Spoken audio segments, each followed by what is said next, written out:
فرمایا ایک سوال کرنے والے نے سوال پوچھا بعذاب واقع، اس عذاب کے بارے میں جو واقع ہو کے رہے گا۔ نبی صلی اللہ علیہ وسلم جب یہ بتاتے کہ یہ دنیا ختم ہوگی، یہ تو سب مانتے ہیں دنیا ختم ہوگی، لیکن اس کے بعد تمہیں اللہ کے سامنے حساب و کتاب بھی دینا ہے۔ اگر برا کرو گے تو اس کا عذاب آئے گا، اچھا کرو گے تو اس کا اچھا بدلہ ملے گا۔ تو مشرکین اور کافر لوگ کیا کہتے ہیں؟ بھائی جو عذاب آئے گا تو ابھی لے آؤ، آپ جو عذاب آئے گا وہ ابھی لے آؤ۔ ایک اعتراض تو یہ کیا کرتے تھے، لِمَ تَسْتَعْجِلُونَ السَّيِّئَ بِالْحَسَنَةِ، پیغمبر کہتے تھے کہ تم بجائے اس کے کہ توبہ کرو اور اپنے گناہوں کو معاف کرواؤ، تم توبہ کے بجائے عذاب میں جلدی کیوں کرتے ہو؟ ایک ان کا مطالبہ یہ ہوتا تھا کہ بھائی ابھی آ جائے نا عذاب۔ تو نبی صلی اللہ علیہ وسلم جب یہ بتاتے کہ ایک ٹائم ہے، متعین ہے، قیامت ایک وقت پہ آئے گی، وہ تمہاری مرضی پہ نہیں آئے گی، تو اگلا ان کا سوال ہوتا تھا پھر وہ کب آئے گی، اس کا ٹائم بتائیں آپ ہمیں۔ دیکھو کچھ چیزیں ایسی ہوتی ہیں جن کا دلیل سے کوئی تعلق نہیں ہوتا، دلیل سے کوئی تعلق نہیں ہوتا۔ میں بار بار ایک موضوع کو بیان کرتا رہتا ہوں اکثر کہ جو شخص بھی کوئی دعویٰ کرتا ہے نا، اس کے ذمہ دلیل پیش کرنا ہوتا ہے۔ سامنے والا جس قسم کی دلیل کا مطالبہ کر رہا ہے یہ اس کے ذمہ پیش کرنا نہیں ہوتا۔ سمجھ میں آ رہی ہے بات؟ دلیل کسے کہتے ہیں؟ کسی شے کا ایسا ہونا کہ اس کے تصور سے کسی دوسری چیز کا تصور لازم آئے، اس کو دلیل کہتے ہیں۔ مثال کے طور پر آپ کو دھوپ نظر آ رہی ہے، آپ جب دھوپ کا تصور کریں گے لازمی طور پر سورج کا تصور آئے گا کہ نہیں آئے گا؟ یہ ہو سکتا ہے کہ دھوپ کا تصور آ رہا ہو اور آپ سورج کی نفی کر رہے ہو، ابے ایکو کر دیا، پہلے ٹھیک تھا یار۔ تو یہ ہو سکتا ہے؟ نہیں ہو سکتا نا۔ تو ہم کہیں گے یہ دھوپ دلیل ہے اس بات کی کہ سورج موجود ہے۔ اگلا کہتا ہے کہ نہیں، کوئی اور دلیل دے بھائی، میں یہ والی دلیل نہیں مانوں گا، کوئی اور دلیل دے۔ چار آدمی گواہی دیں کہ سورج موجود ہے تو میں مان لوں گا، اور چار بھی غفار، ستار، وسیم اور کلیم ہونے چاہیے۔ وہ غفار، ستار، وسیم، کلیم اس کے اپنے مامے ہیں، چاچے ہیں، وہ دے ہی نہیں رہے، وہ بیان ہی نہیں دے رہے۔ تو اگلا کہہ رہا ہے کہ نہیں جی، یہ چاروں جب تک گواہی نہیں دیں گے نا میں نہیں مانوں گا کہ سورج نکلا ہوا ہے۔ تو جو بے وقوف لوگ ہیں نا وہ آپ پہ دباؤ ڈالیں گے، بولیں گے تو ان چار سے نکلوا لے، زبان سے، چار سے زبان سے نکلوا لے کہ سورج موجود ہے، دیکھ اس نے کہا ہے کہ یہ چاروں گواہی دیں گے تو میں مان جاؤں گا۔ اگر آپ بے وقوف ہوگے تو چاروں سے زبان سے نکلوانے کی فکر میں لگ جاؤ گے، آپ ٹائم ضائع کرنے لگ جاؤ گے۔ عقل مند ہوگے تو آپ بولو گے بھائی یہ دیکھ لے دھوپ ہے، یہ والی لائٹ اور یہ اس طرح کی دھوپ یہ بتیوں کی، یہ بلب کی نہیں ہوتی، ماننا ہے مان ورنہ پتلی گلی سے نکل۔ میرے پاس فالتو ٹائم نہیں ہے کہ میں ان چاروں کو اگلواؤں زبان سے۔ یہ تو پلان معلوم، ایک پلان ہوتا ہے کہ پہلے سے پلان کیا ہوا ہے کہ ان چاروں سے یہ اگلوا نہیں جائے گا۔ تو آج بہت سارے باطل فرقے جو ہے نا، غیر مسلم بھی، وہ کہہ رہے ہوتے ہیں ہم سے ہماری مرضی کی دلیل دو، جو ہم کہہ رہے ہیں اسلام کے برحق ہونے کی، پیغمبر کے برحق ہونے کی، یا جن مسائل کو تم فالو کرتے ہو ان کے برحق ہونے کی، جو دلیل ہم مانگ رہے ہیں وہ دو۔ غیر مسلم کیا دلیل مانگتا ہے؟ جو مشرکین دلیل مانگتے تھے، قیامت کب قائم ہوگی؟ آپ کو چونکہ قیامت کا ٹائم نہیں پتا، اس کی علامت ہے کہ قیامت آئے گی نہیں۔ بے بھائی کسی چیز کا ٹائم پتا نہ ہونا یہ اس کی علامت کب سے ہو گئی کہ یہ چیز ہی نہیں ہے؟ ایسا ممکن ہے ایک چیز نے ہونا ہو لیکن ہمیں اس کا وقت معلوم نہ ہو۔ مجھے پتا ہے میں کب مروں گا، آپ کو پتا ہے آپ کب مرو گے؟ بولو نا۔ اب کوئی ڈاکٹر آپ سے کہے کہ یار ایک نہ ایک دن آپ مرو گے، آپ کہو ڈاکٹر صاحب کیا دلیل ہے اس کی کہ میں ایک دن مروں گا؟ ڈاکٹر صاحب کہہ رہے ہیں جی اس کی دلیل یہ ہے کہ آج تک کوئی بچا ہے نہیں۔ تو کیا تو جو ہے کوئی سرٹیفکیٹ لے کر آیا ہے کیا، یا تو کوئی اللہ کا خاص لاڈلا ہے؟ تو یہی دلیل ہے، سب مرتے ہیں تو بھائی تو بھی مرے گا۔ آپ کہیں اچھا پھر کب مروں گا یہ بتاؤ؟ ڈاکٹر کہ یہ تو میں نہیں بتا سکتا۔ آپ کہیں ڈاکٹر صاحب جب تک آپ یہ نہیں بتاؤ گے نا میں کب مروں گا، میں آپ کو سمجھوں گا کہ آپ جھوٹ بول رہے ہو، آپ کے پاس کوئی دلیل نہیں ہے۔ تو ڈاکٹر اگر عقل مند ہوگا بولے گا بھائی نکل پتلی گلی سے، ٹائم میرا ضائع مت کر، میں نے دلیل دے دی ہے کہ اربوں کھربوں لوگ دنیا میں آئے ہیں ایک بھی نہیں بچا، تو کیا الگ سے سافٹ ویئر اپڈیٹ کروا کے آیا ہے اپنے؟ کیا اینٹی وائرس ڈلوایا تو نے کیا؟ تو یہ دلیل کافی ہے. اور یہ کہنا کہ کب مرے گا، بھائی مجھے کیا پتا کب مروں گا یار، نہ مجھے اپنا پتا ہے نہ مجھے تیرا پتا ہے، لیکن یہ اس کی علامت نہیں ہے کہ مرے گا نہیں تو. وہ کہہ رہے نہیں ڈاکٹر صاحب میں تو جب تک نہیں مانوں گا جب تک آپ یہ نہیں بتاؤ گے کہ کب مروں گا. ڈاکٹر کہے گا یا تو غصے سے ٹی اٹھا کے گن پٹی پہ رکھ دے گا اور بولے گا تو اب مرے گا، 5 منٹ کے بعد مرے گا، ٹائم بتا دیا نا میں نے. پھر بھی ڈاکٹر اس کے جواب دینے میں لگ جائے نا تو اس کا مطلب یہ بھی پاگل ہے ڈاکٹر. تو اسی طرح یہ جو باطل فرقے ہیں نا یہ بھی ایسی اوٹ پٹانگ دلائل کا مطالبہ کر رہے ہوتے ہیں، اسلام پر اوٹ پٹانگ قسم کے اعتراض کر رہے ہوتے ہیں، جن میں ایک اعتراض تو میں نے بتایا، بھائی قیامت کا ٹائم بتاؤ نا کب آئے گی. ہر پیغمبر سے یہ پوچھا گیا ہے کب آئے گی. آپ سارے پیغمبر آدم علیہ السلام سے لے کے محمد صلی اللہ علیہ وسلم تک سب کہہ رہے ہیں قیامت آئے گی آئے گی. اور ہر پیغمبر سے پوچھا گیا ٹائم بتائیں، ہر پیغمبر نے کہا نہیں پتا، ہمیں وقت کا علم نہیں ہے. تو لوگوں نے کہا جب آپ کو پوری نالج ہی نہیں ہے تو آپ دعویٰ کیوں کر رہے ہیں؟ تو پیغمبر نے کہا جتنی نالج ہے اس کا دعویٰ کیا جا سکتا ہے، ہم نے یہ دعویٰ ہی نہیں کیا کہ ہمیں ہر چیز کی نالج ہے. دیکھو دعویٰ یہ کیا ہوتا نا ہمیں ہر چیز کی نالج ہے، پھر ہم کہتے ہیں کہ ہمیں نہیں پتا کب آئے گی قیامت. تو دعویٰ اور دلیل آپس میں میچ نہیں کر رہے ہوتے. دعویٰ تو ہے کہ سب کچھ پتا ہے، اور جب پوچھا جاتا ہے اس دعوے کی دلیل کے طور پر سب کچھ پتا ہے تو یہ بھی بتائیں، تو وہ کہتے ہیں ہمیں نہیں پتا. تو آپ ایک طرف دعویٰ کر رہے ہو سب کچھ پتا ہے، دوسری طرف کہہ رہے ہو ہمیں نہیں پتا، تو بات غلط ہو جاتی. پیغمبروں نے یہ دعویٰ کیا ہی نہیں کہ بھائی ہمیں سب کچھ پتا ہے. پیغمبروں نے یہ کہا ہمیں جتنا پتا ہے اتنا بتا دیا، اور یہ پتا ہے کہ قیامت آئے گی، یہ اللہ نے ہمیں بتایا. ہمارے سچے ہونے کی کیا دلیل ہے کہ ہم جھوٹ نہیں بولتے؟ وہ بہت سارے دلائل ہیں. ہم نے 40 سال تمہارے پاس گزارے، اور پھر ہمارے معجزے ہیں، یہ ایسے معجزے ہیں جو شعبدے نہیں ہیں، کیونکہ جو شعبدے جن کے ہاتھوں پہ ظاہر ہوتے ہیں وہ الگ قسم کے لوگ ہوتے ہیں، جادو ٹونے والے. ان کی یہ پرسنالٹی نہیں ہوتی، ان کی یہ تعلیمات نہیں ہوتی، وہ ماں باپ کے حقوق نہیں سکھا رہے ہوتے، وہ وراثت کے خرید و فروخت کے نکاح طلاق کے احکام نہیں بتا رہے ہوتے، وہ اخلاقیات کے پیمانے متعین نہیں کر رہے ہوتے، تو وہ اللہ کی محبت لوگوں کے دلوں میں نہیں ڈال رہے ہوتے، وہ تو اپنے قریب لوگوں کو اکٹھا کر رہے ہوتے. تو اتنے سارے قرائن اور دلائل سے یہ تو ثابت ہو جاتا ہے. اور پھر پچھلی آسمانی کتابیں جن کو تم بھی مانتے ہو وہ بھی گواہی دے رہی ہیں.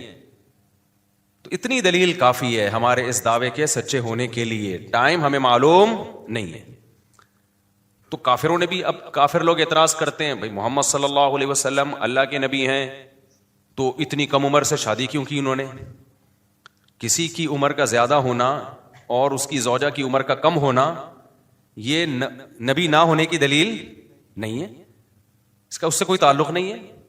ہاں آپ اس عمل کا ظلم ہونا ثابت کر دو پھر یہ اس کی دلیل ہے کہ جس نے یہ کام کیا وہ نبی نہیں ہے. اور ظلم کسے کہتے ہیں؟ مظلوم پکارے کہ مجھ پہ ظلم ہو رہا ہے. دنیا میں کوئی ایسا ظلم دیکھا کہ مظلوم کہے بہت اچھا ہوا میرے ساتھ ہے؟ بھائی کوئی بڑی عمر کا آدمی کم عمر سے نکاح کر رہا ہے تو ظلم اس کم عمر پہ ہو رہا ہے نا. تو حضرت عائشہ سے نبی نے نکاح کیا، امی عائشہ کی عمر 9 سال، نبی کی عمر 49-50 سال. تو معاذ اللہ یہ ظلم کس پہ ہوا؟ امی عائشہ پہ. وہ بولتی کہ غلط ہو گیا میرے ساتھ، میرے ابا نے غلط کیا. اس وقت بچی تھیں بعد میں بول دیتی. ہم سیرت اٹھا کے دیکھتے ہیں جن حدیث کی کتابوں میں یہ لکھا ہے کہ 9 سال کی بچی سے نکاح ہوا، لڑکی سے نکاح ہوا، انہی کتابوں میں جو حضرت عائشہ کے حالات لکھے ہیں، ایسی میاں بیوی میں محبت کی مثال اس کائنات میں ملتی نہیں ہے. تو پیغمبر سے ظلم کا صدور یہ ممکن نہیں ہے، لیکن ظلم کی ڈیفینیشن وہ نہیں ہے جو آپ کہیں اور ہم پہن لیں. ظلم کی ڈیفینیشن وہ ہے جو ساری دنیا میں متفقن علیہ ہے، جن میں سب سے پہلی شرط یہ کہ مظلوم کہے مجھ پر ظلم ہو رہا ہے. مظلوم کو اس پہ اعتراض ہو جائے. مظلوم خوش ہے اس کا مطلب یہ مظلوم، دیکھو اس کی ایک مثال دوں. کھلاڑیوں کے بلے کروڑوں روپے میں بکتے ہیں، کیا خیال ہے بھائی؟ یہ جاوید میاں داد کا بلہ ہے، اس نے آخری بال پہ چھکا مارا تھا نا ایک بار شارجہ میں، ہم چھوٹے تھے اس وقت. آخری بال پہ کیا مارا تھا؟ چھکا. وہ بلہ پتہ نہیں کروڑوں میں بکا ہے میرا خیال ہے. اب ایک آدمی جس کو جاوید میاں داد سے کوئی عقیدت نہیں، چھکے چوکوں سے کوئی دلچسپی نہیں ہے، اس کو کرکٹ سے بھی میرے جیسا آدمی کو کوئی دلچسپی نہیں ہے، تو وہ ایک شخص نے کروڑ روپے کا بلہ خریدا اور فریم میں گھر میں لگا دیا کہ وہ بلہ ہے، وہ بیٹ ہے جس سے شارجہ جو کپ تھا اس میں آخری بال پہ کیا لگا تھا بھائی؟ چھکا مارا تھا. تو 1 کروڑ کا میں نے خریدا ہے. میں آ گیا جی, میں نے بیان کیا, میں نے کہا جاوید میاں داس سے بڑا ظالم اس کائنات میں کوئی نہیں ہے. 50 روپے کا بلہ 1 کروڑ میں پہنا دیا ایک آدمی کو. صحیح ہے نا, 50 روپے کا بلہ کتنے میں پہنا دیا؟ 1 کروڑ میں پہنا دیا. لکڑی ہی ہے تو ہے, اس میں زیادہ زیادہ اچھی کوالٹی والی لکڑی ہوگی. 500 کا بلہ ہوگا, 1000 کا بلہ ہوگا, 10,000 کا بلہ ہوگا. 1 کروڑ کا 2 کروڑ کا تو کچھ بنتا ہی نہیں ہے. اور میں دلیل یہ دے رہا ہوں کہ بھائی یہ 1 کروڑ کا بلہ جاوید میاں داد نے بیچ دیا. یہ ظلم کیا اس مظلوم کے اوپر, اس بندے کے اوپر, اتنی سی چیز کو اتنا مہنگا کر کے بیچ دیا. دلیل میں یہ دے رہا ہوں کہ آج تک بلے اللہ بلے اس قیمت پہ کبھی بکے نہیں ہیں. یہ تو میاں داد کے بلے کی وجہ سے میاں داد کی بلے بلے ہو گئی ہے. میں یہ کہنا شروع کر دیا, میاں داد کے تو مزے ہو گئے, اس کے تو بلے کی وجہ سے بلے بلے ہو گئے. لوگ کہہ رہے ہیں بھائی کیسے ظلم ہو گیا. میں مثال دے رہا ہوں بھائی, دیکھو یہ بھی بلہ ہے, مارکیٹ میں قیمت پوچھو, لوگ کہہ رہے ہیں 4,000, کوئی کہہ رہے ہیں 5,000. یار 1 کروڑ اور 4,000 میں فرق, کیا اندھے ہو کیا تم؟ عقیدت کی اینک لگائی ہوئی ہے تم نے. میں جتنی مرضی تقریریں کروں, عقل مند کہے گا بھائی جس پہ ظلم ہوا ہے ذرا اس سے جا کے انٹرویو لیتے ہیں. میں نا جاوید میاں داد کے خلاف تقریریں کر رہا ہوں, یہ ظالم ہے, اس نے اپنا بلہ 1 کروڑ میں پہنا دیا, یہ کر دیا, وہ کر دیا. میں گیا, ہم انٹرویو لینے والے مظلوم کے گھر پہنچ گئے. سر یہ آپ کو پہنایا گیا ہے؟ پہنانا سمجھتے ہیں نا کراچی کی اصطلاح. میں اتوار بازار گیا تھا, بکری پہنانا پہن کے آنے لگا تھا, شکر ہے کسی نے بتا دیا کہ یہ ٹھیک بکری نہیں ہے. خیر, تو میں گیا, میں نے کہا بھائی یہ آپ کے ساتھ بہت زیادتی ہوئی ہے یار. یہ دیکھو یہ بلہ میں لے کر آیا ہوں, 100 روپے کا ہے, یہ 5,000 کا ہے یا 10,000 کا ہے, اسی جیسا ہے, اتنا ہی بڑا سائز ہے. جاوید میاں داد نے آپ کے ساتھ بہت ظلم کیا, 1 کروڑ کا پہنا دیا. تو مظلوم کہہ رہے بھائی جان آپ کون ہو, کہاں سے آئے ہو؟ ٹھیک ہے نا, یہ میں نے, مجھے پہنایا نہیں گیا ہے, اپنی شوق سے اپنی مرضی سے میں نے خریدا ہے, اور میرے لیے 1 کروڑ 2 کروڑ کی کوئی حیثیت نہیں ہے. اور 30 کروڑ تو ابھی لگ رہے ہیں اس کے, میں دے نہیں رہا کیونکہ تاریخی بلہ ہے, ہماری نسلوں میں چلے گا. تو کیس فوراً خارج ہو جانا چاہیے نا ایسے موقع پہ. میں کہوں یار جب یہ خوش ہے, یا تو یہ بے وقوف بنا, وہ میاں داد کا بلہ ہی نہیں تھا, وہ کوئی اور بلہ تھا, میاں داد کا کہہ کے اس کو پہنا دیا. لیکن بلہ بھی میاں داد کا ہے اور اس کو بھی یقین ہے کہ اسی کا بلہ ہے. چلو اس وقت اگر اس کے ساتھ دھوکا ہوا تھا تو اب اس کو کانفیڈنس ہے کہ بھائی نہیں بالکل وہی بلہ ہے.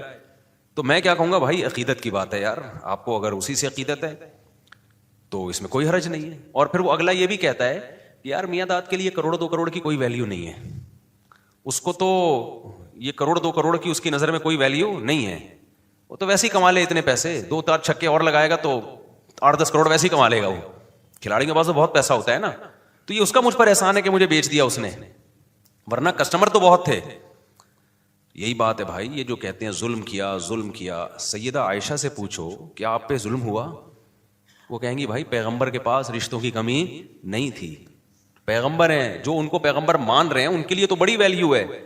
جیسے جو کرکٹ کو کرکٹ مانتا ہے اور اس میں دلچسپی لیتا ہے, اس کے لیے تو 1 کروڑ بھی سستے ہیں. میرے جیسے کے لیے 50 روپے میں بھی اس کی کوئی ویلیو نہیں ہے, میرے جیسے کے لیے نہیں. تو جو پیغمبر کو پیغمبر مانتے ہیں, امی عائشہ تو مانتی تھی یہ اللہ کے پیغمبر ہیں, ابو بکر تو مانتے تھے یہ اللہ کے پیغمبر ہیں, ان کے لیے تو بھائی پیغمبر کا احسان ہے کہ امی عائشہ سے نکاح کیا انہوں نے. آپ کے لیے رشتوں کی کمی بولو نہیں تھی.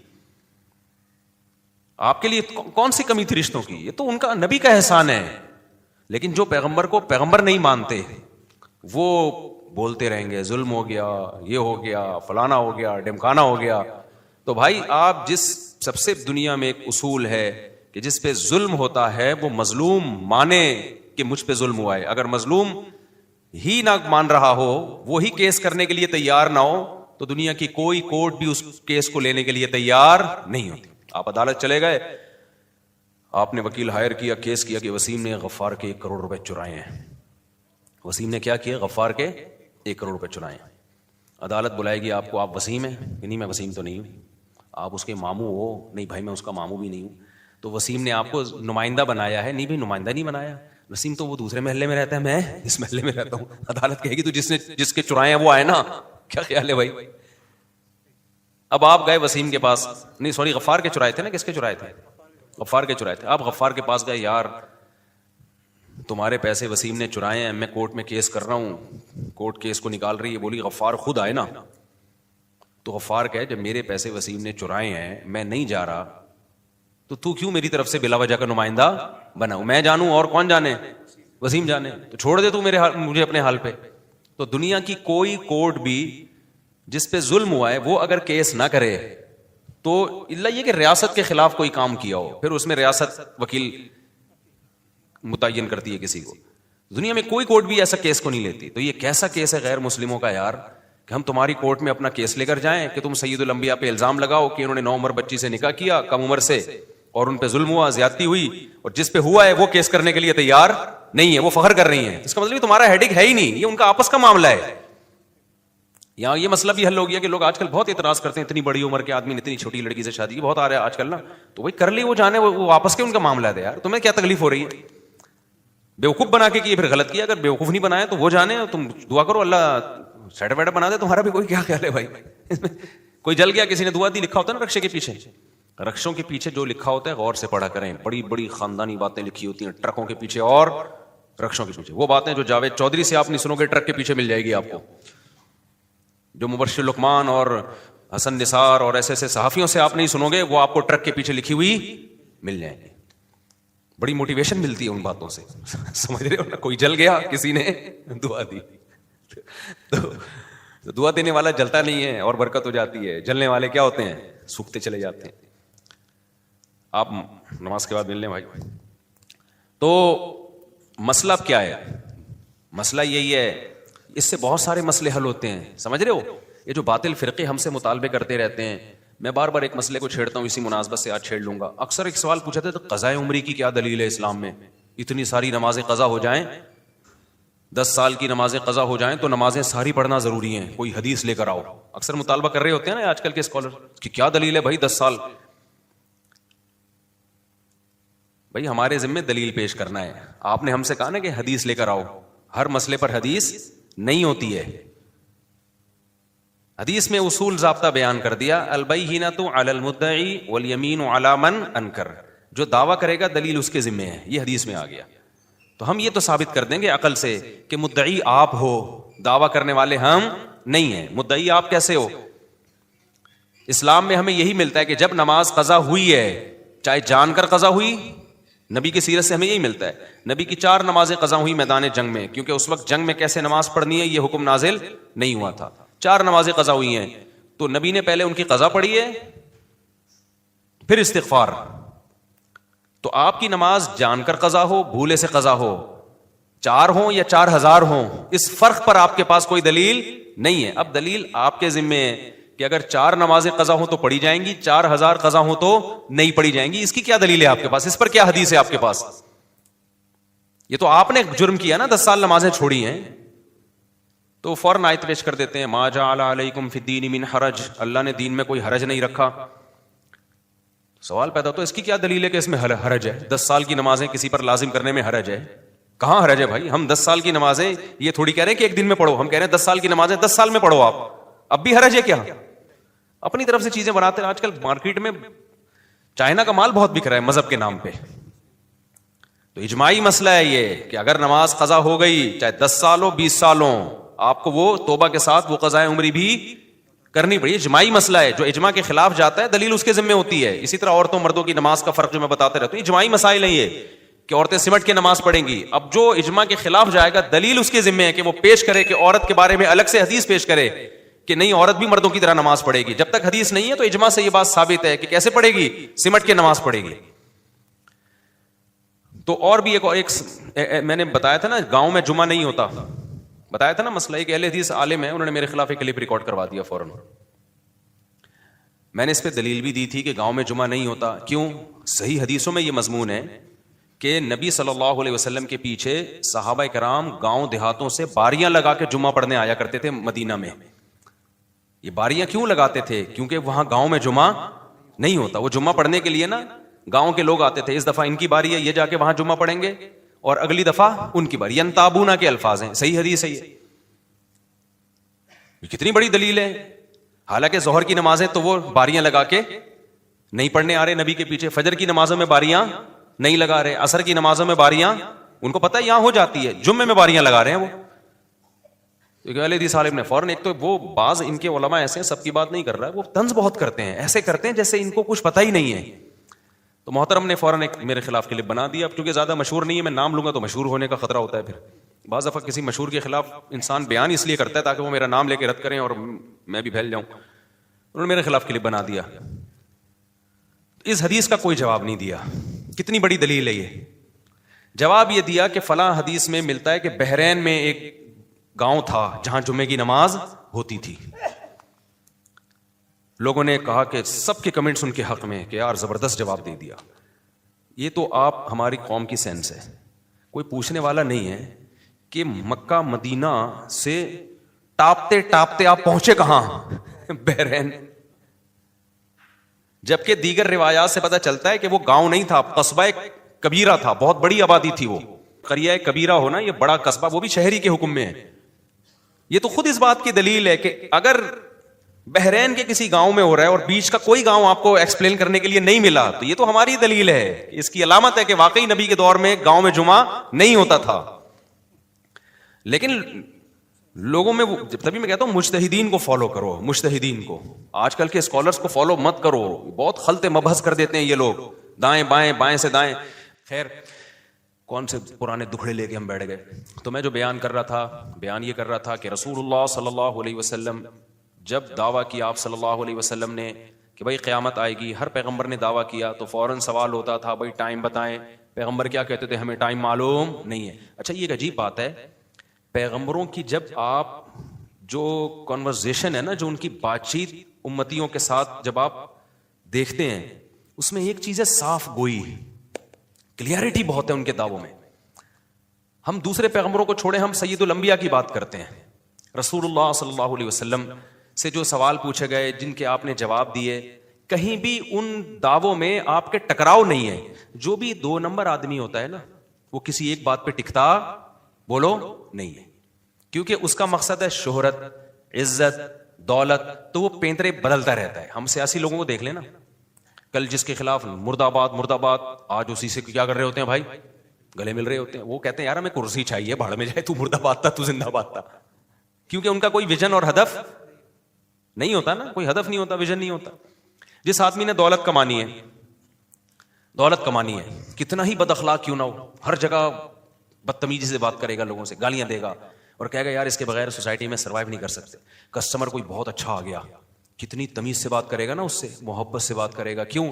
کہے گا بھائی میرا بزنس ہے, میں اگر بدتمیزی کروں گا پیسے کیا ہو جائیں گے, ضائع. تو وہ پالیسیاں کیا کرتا ہے, چینج کرتا رہے گا. اس کا ہدف کیا ہے, دولت. اگر ہمارے پیغمبر صلی اللہ علیہ وسلم نقل کفر نباشت سچے نبی نہ ہوتے, تو پھر یقیناً یہ اس کی علامت تھی, معاذ اللہ آپ نے جھوٹ بولا ہے. تو جھوٹ کیوں بولا جاتا ہے؟ پیسوں کے لیے, عزت کے لیے, شہرت کے لیے, اس لیے بولا جاتا ہے نا. کیا ہو گیا بھائی جان, اس لیے بولا جاتا ہے. تو نبی صلی اللہ علیہ وسلم دعوے آپ کے چینج ہوتے ہیں, جہاں جس وقت جو موقع دیکھتے اس اپنے آپ کو اس حساب سے کیا کر لیتے, دعووں میں تبدیل کر لیتے. پہلے دن سے آپ نے جو دعویٰ کیا نا, موت تک آپ صلی اللہ علیہ وسلم اس دعوے پر قائم رہے. ذرا بھی اسٹریٹجی تو چینج ہوئی ہے, طریقہ کار تو چینج ہوا ہے. وہ تو کامیاب انسان کی علامت ہوتی ہے سوسائٹی زمانے کے لحاظ سے, طریقہ کار کو کیا کرے, چینج کرے. جہاں جنگ کرنی ہے جنگ کی جائے, جہاں سلو کرنی ہے وہاں سلو کی جائے, جہاں معاف کرنا ہے معاف کیا جائے, جہاں انتقام لینا ہے انتقام لیا جائے. دعویٰ ایک حرف بھی آپ کا شروع سے آخر تک چینج نہیں ہوا.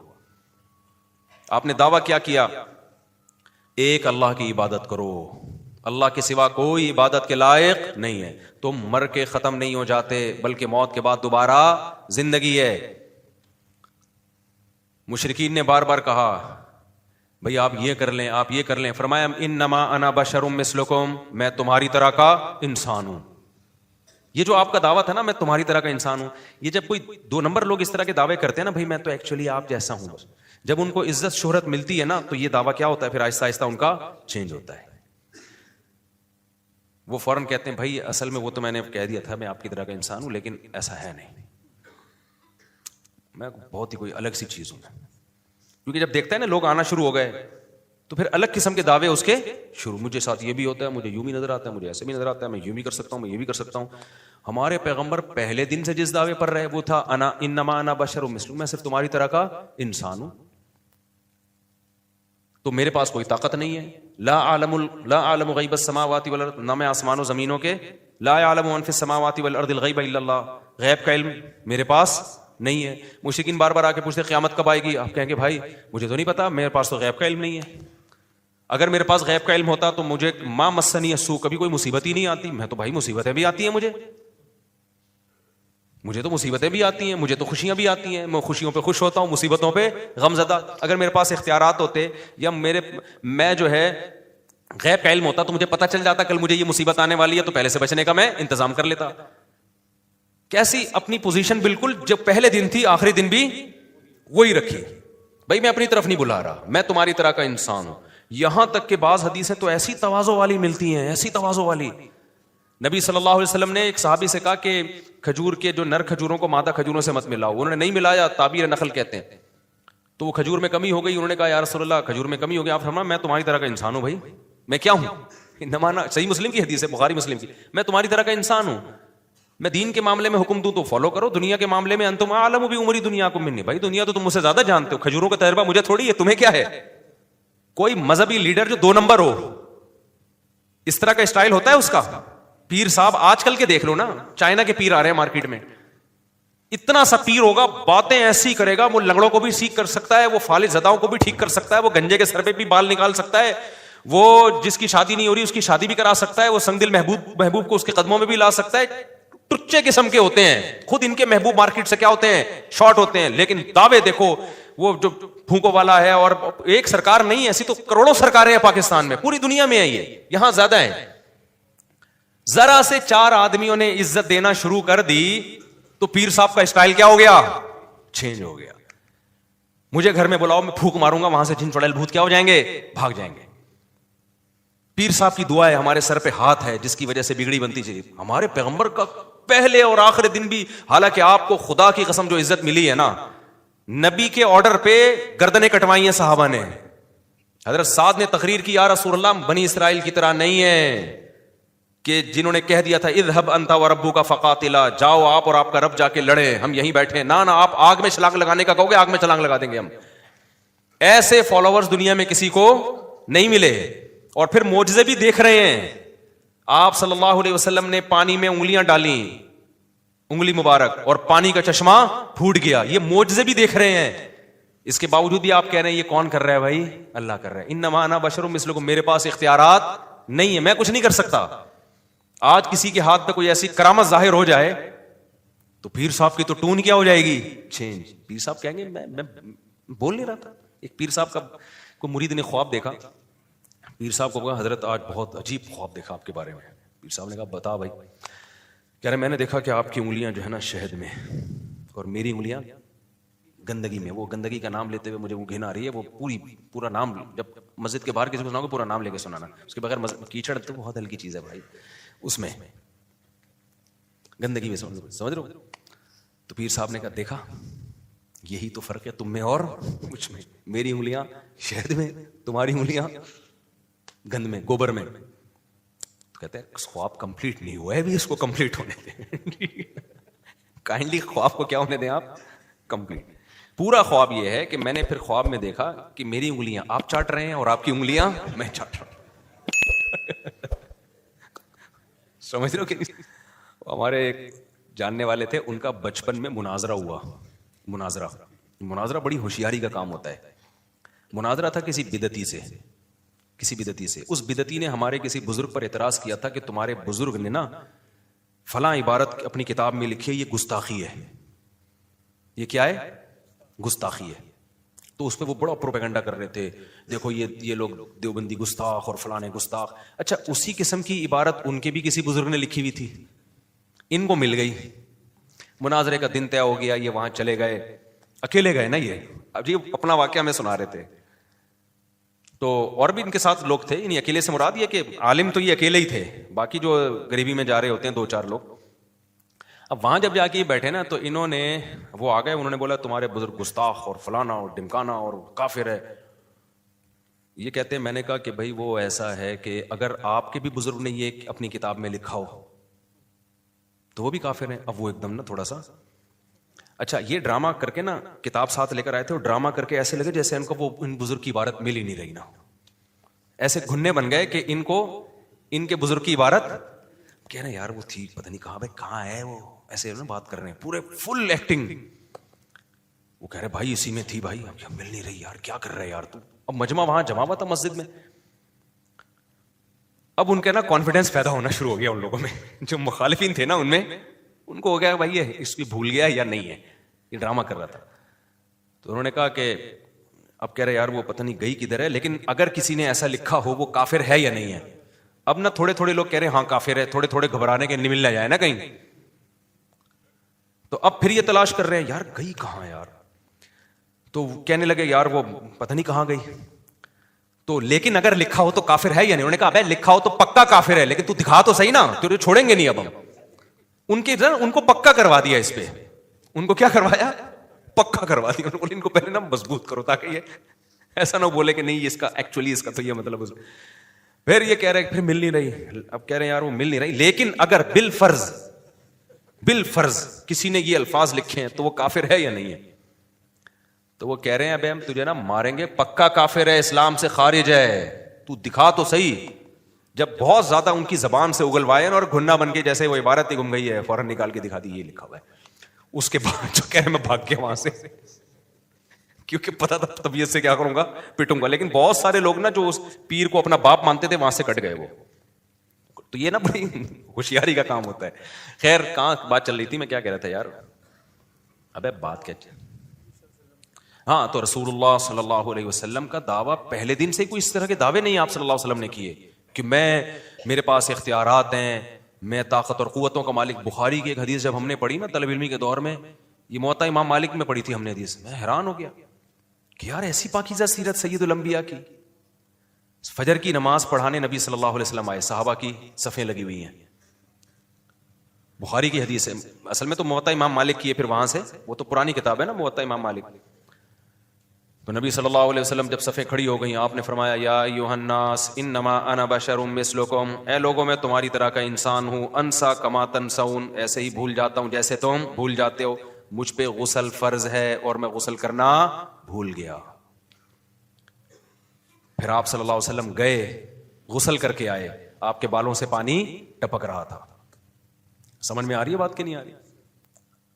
تو دو ظرف کے چھوٹے ہوتے ہیں نا, وہ بدگمان ہو جائیں گے ایسے موقع پہ, یار یہ سید الانبیاء ہیں, پیغمبر ہیں, اور غسل کرنا بھول گئے ہیں. بھائی فرض غسل جو جنابت کا غسل ہوتا ہے, ایسا ہی ہوگا کہ نہیں؟ آج کوئی پیر یہ کام کر لے, بہت بڑے بزرگ ہیں جی, لنگڑوں کو سیٹ کر رہے ہیں, گردوں کی پتھری نکال رہے ہیں, اور مسلح پہ آ گئے یاد, ابے یار رات بیگم سے مباشرت ہوئی تھی یا نائٹ فال ہوا تھا, اور جو ہے ابے میں تو غسل ہی بھول گیا ہوں. میں کہتا ہوں مریدین پکڑ کے کوٹ کے بولیں گے تو گنجوں کے سر پہ بال نکال رہا ہے, صحیح پتھریاں نکال رہا ہے, اور تجھے اتنے شعور نہیں ہے کہ تو غسل کرنا بھول گیا. یہ حال ہوگا کہ نہیں ہوگا؟ تو جاہلوں کو جاہل ملتے ہیں, لیکن ایک نمبر لوگوں کو ایک نمبر ملتے ہیں. پیچھے ابو بکر, عمر اور ایسے لوگ تھے صف میں, وہ لوگ تھے, وہ نبی سے بدگمان نہیں ہوئے. یہی نبی کی خوبصورتی ہے بھائی, دعوے میں کلیئرٹی. ہم نے کب دعویٰ کیا کہ ہم کوئی فرشتے ہیں یا ہم کوئی کیا ہیں, ہم ویسے جناب ہمیں کوئی بھولتے ہی نہیں. ہم تو بھائی تمہاری طرح کے انسان ہیں. پہلے دن سے اپنے آپ کو انسان کہا, اور انسان بھی انما انا بشر مثلکم, تمہاری طرح کا انسان. ایسا نہ لوگ سمجھیں کہ انسانوں کی بھی دو قسمیں ہیں, پیغمبر الگ ٹائپ کے ہوتے ہیں اور عام لوگ الگ. بھائی میڈیکلی فزیکلی میں انسان ہوں, روٹی پانی کا محتاج ہوں, مجھے نکاح کی بھی ضرورت ہے, اولاد کی بھی ضرورت ہے. آپ کے جب بیٹے کا انتقال ہوا آپ کی آنکھوں سے آنسو جاری ہوئے, میں غمزدہ ہوتا ہوں, اور مجھے مصیبتیں بھی پہنچتی ہیں, خوشیاں بھی پہنچتی ہیں. یہ ساری چیزیں جو نیچرل ہے. تو یاد رکھو حق پر وہی ہوگا جو پیغمبر کی سیرت پر ہوگا. جو اس ٹریک سے ہٹا نا اور دعوے شروع کر دیے, میں کچھ الگ ہی چیز آ جاؤں مارکیٹ میں, اور بھائی تو پتہ نہیں, تو کوئی مذہبی رہنما نہیں ہو سکتا, تو کوئی جاہل پیر ہو سکتا ہے. نہیں آئی میرا خیال ہے بات سمجھ میں. پھر دیکھو نبی صلی اللہ علیہ وسلم جب مکہ فتح ہو گیا, کتنی عزت ملی آپ صلی اللہ علیہ وسلم کو. پھر تو اور فتوحات کے دروازے کھل گئے. اپنی وفات سے پہلے آپ وصیت کر رہے ہیں لعن اللہ الیہود والنصارى، اللہ یہود و نصارہ پہ لعنت کرے جنہوں نے اپنے پیغمبروں کی قبروں کو عیدگاہ بنا لیا، میلے ٹھیلوں کی جگہ بنا لیا. میری قبر کے ساتھ ایسا معاملہ نہ کرنا. جو جھوٹے لوگ ہوتے ہیں وہ کہتے ہیں یار بس مروں نا پتا چلے کیا ہوا ہے، کوئی دنیا سے گیا ہے. قبر پہ ایسا دھمال ہونا چاہیے، فلاں جگہ قبر بنانا بھلے شاہ کی قبر کے قریب، یا عبداللہ شاہ غازی کے لوگ کہہ رہے ہوتے ہیں نا یہ دعوے، عبداللہ شاہ غازی کے قریب بنانا، وہاں عرس ہو، مزہ آئے، وہ پتہ چلے کو بندہ ہے. لوگ چاہتے ہیں ریکارڈ میں ہمارا نام رہے. ہمارے نبی وفات سے پہلے آپ کو جب یقین ہو گیا اب میں دنیا سے جانے والا ہوں، آپ کیا فرما رہے ہیں کہ اللہ یہود و نصارہ پہ لعنت کرے، انہوں نے پیغمبروں کو سجدہ گاہ بنایا، قبروں کو، پیغمبروں کی قبروں کو. تو میری قبر کو سجدہ گاہ نہ، ایسا نہ ہو کہ میری قبروں پہ طواف اور سجدے شروع ہیں. طواف کی جگہ اور سجدے کی جگہ اللہ کا گھر ہے، پیغمبر کا گھر نہیں ہے. نہیں ہے یہ بات میرا خیال ہے، مکہ میں ہے وہ، مدینہ میں بھی نہیں ہے. آپ چاہتے آپ کہہ سکتے تھے کہ بھائی وہ تو تھا اب وہ کینسل ہو گیا ہے، اب کیا ہے اب یہاں کرو، صحابہ شروع کر دیتے. نہ نہ نہ. پھر آپ نے فرمایا میری قبر کو عیدگاہ نہ بنانا، میلے ٹھیلے نہ لگے ہوں یہاں پہ. تبھی آپ دیکھیں کہ نبی صلی اللہ علیہ وسلم کی قبر پہ سلام ہم پڑھتے ہیں، فوراً شرطا کیا کر دیتا ہے آگے، یہاں ٹھہرنا نہیں ہے، بس سلام پڑھیں اور نکلیں یہاں سے. سمجھ میں آ رہی ہے بات کہ نہیں آ رہی ہے؟ تو اتنی کلیئرٹی بھائی، اتنی دعوے میں سچائی. پھر آپ صلی اللہ علیہ وسلم مشرکین مکہ کے پاس بیٹھے ہوئے ہیں، بڑے بڑے سرداروں کو سمجھا رہے ہیں. ایک نابینا صحابی آئے، غریب مسکین، آپ کو ناگوار گزرا کہ میں اتنی اہم محفل میں ہوں اور یہ غریب مسکین صحابی کیوں آئے. آپ صلی اللہ علیہ وسلم نے چہرے کو پھیر لیا، چہرے پہ ناگواری کے آثار ظاہر ہوئے. اللہ نے آسمان سے آیت نازل کی، عبس وتولی ان جاءہ الاعمی، ایک نابینا کے آنے پر آپ کی پیشانی پہ لکیریں کیوں آئیں؟ پھر اللہ نے کیا تنبیہ کی کہ جو ہدایت چاہتے نہیں ہیں آپ، انت لہو تصدی، ان کی ہدایت کے پیاسے ہیں آپ، یہ سردار لوگ. اور جو بیچارہ غریب مسکین آپ کے پاس ہدایت کی خاطر آ رہا ہے اس سے منہ موڑ رہے ہیں. بتاؤ کسی کے اگینسٹ کوئی اس طرح کی آیتیں آ رہی ہوں وہ سنائے گا لوگوں کو پڑھ کے؟ ہے بھائی، وہ تو اپنے ہر عمل کی توجیہ کرے گا، میں نے بالکل قوم کے وسیع تر مفاد میں کیا کیا ہے، صحیح کیا ہے. بالکل ہمارے سیاسی لیڈر دیکھو نا، سب کچھ کر رہے ہوتے ہیں کس کے مفاد میں؟ قوم کے وسیع تر مفاد میں. تو وہ کریں گے ایسے اپنے خلاف، صحیح ہے نا، اپنے اگینسٹ جا رہی ہیں آیتیں. اور پھر نبی نے جب یہ آیتیں نازل ہوئی ہیں، عبداللہ بن ام مکتوم تو نابینا بھی تھے، غریب بھی تھے، ان کو پروٹوکول دینے سے نبی کو دنیا میں کوئی فائدہ نہیں تھا، لیکن ایسا پروٹوکول دیا آپ صلی اللہ علیہ وسلم نے، ساری زندگی ان کو جب بھی وہ نبی کی محفل میں آتے آپ کھڑے ہو کر استقبال کرتے، فرماتے ھذا الذی عاتبنی فیہ ربی، یہ ہے وہ شخص جس کی وجہ سے میرے رب نے مجھے ڈانٹا ہے، تنبیہ کی ہے مجھے میرے رب نے. اتنا اس اللہ کی نظر میں اس آدمی کا مقام ہے. جتنے بھی 2 نمبر لوگ ہوتے ہیں نا میرے بھائی، غریب کو ویلیو نہیں دیتے، ان کو کہنے اس کو ویلیو دے کے ملے گا کیا ہمیں، وہ ہدف بناتے ہیں بڑے بڑے لوگوں کو، کہتے ہیں یار یہ غریب ہے، ٹھیک ہے زکات صدقہ 50 روپے پکڑ پتلی گلی سے نکل، ٹھیک ہے نا. تمام پیغمبروں پہ ایک الزام لگا ہے کہ غریبوں کو اپنی محفل سے نکالو، پھر ہم بیٹھیں گے. قرآن میں جگہ جگہ نوح علیہ السلام اور سید الانبیاء پہ بھی الزام لگا ہے. عرب کے سردار کہتے تھے یہ بلال اور یہ ابن عبداللہ بن مسعود اور ام مکتوم جیسے غریب لوگ کیوں بیٹھ رہے ہیں آپ کے پاس؟ تو ہر پیغمبر پہ یہ اعتراض کیا گیا، تمام پیغمبروں نے ایک ہی جواب دیا. نوح علیہ السلام نے کیا کہا؟ من ینصرنی من اللہ ان طردتہم، اگر میں ان کو اپنی مجلس سے نکالوں گا تم مجھے اللہ کے عذاب سے بچا لو گے؟ اللہ کہے گا کہ تم اسلام کی دعوت جو ہر ایک کے لیے اس میں فرق، امیر اور غریب میں فرق کیوں کر رہے ہو؟ تو میرے پاس اللہ کے کوئی جواب دینے کے لیے کوئی جواب نہیں ہوگا. یہ ہے کلیئرٹی ویژن میں. سمجھ میں نہیں آ رہی میرا خیال ہے بات؟ آج بہت سارے لوگوں کی جو ہے نا پتہ ہی نہیں ان کا ہدف دنیا ہے، پیسہ ہے یا دین کی دعوت ہے. تمہارا مقصد کیا ہے میرے بھائی؟ پتہ ہی نہیں چلتا ان کا مقصد کیا ہے. مقصد ہے عزت شہرت پیسہ، جہاں سے آئے گا وہاں پلٹنا شروع ہو جائیں گے. تو نبی صلی اللہ علیہ وسلم کو بھی یہ طعنہ دیا گیا. تو نبی صلی اللہ علیہ وسلم اصحاب صفہ کے پاس جاتے، جو غریب صحابہ بیٹھے ہوتے نا ان کو جا کے آپ نے فرمایا کہ سورہ کہف میں آیتیں نازل ہوئی نا، وَاصْبِرْ نَفْسَكَ مَعَ الَّذِينَ يَدْعُونَ رَبَّهُمْ بِالْغَدَاةِ وَالْعَشِيِّ.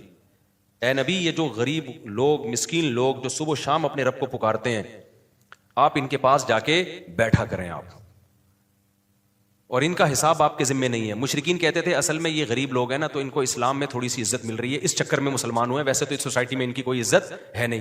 تو اللہ نے کیا فرمایا؟ آپ پر ان کا حساب نہیں ہے کہ ان کے دلوں کو جھانکے کہ یہ پیسوں کی لالچ میں یا عزت کے چکر میں مسلمان ہوئے، یہ اوپر سے. یہ میرا کام ہے، یہ آپ کا کام نہیں ہے. جو اسلام کی طرف آ رہا ہے آپ نے اس کو گلے لگانا ہے، ویلکم کرنا ہے اس کو آپ نے. تو پیغمبروں کی سیرت سے پتہ چلتا ہے بھائی بہت واضح ان کی دعوت، بہت واضح دعوت. تو جو اسی نہج پہ کام کرے گا نا وہی برحق ہوگا. خوب سمجھ لو, وہی کیا ہوگا؟ برحق ہوگا. جو اس نہج سے ہٹے گا وہ برحق نہیں ہو سکتا.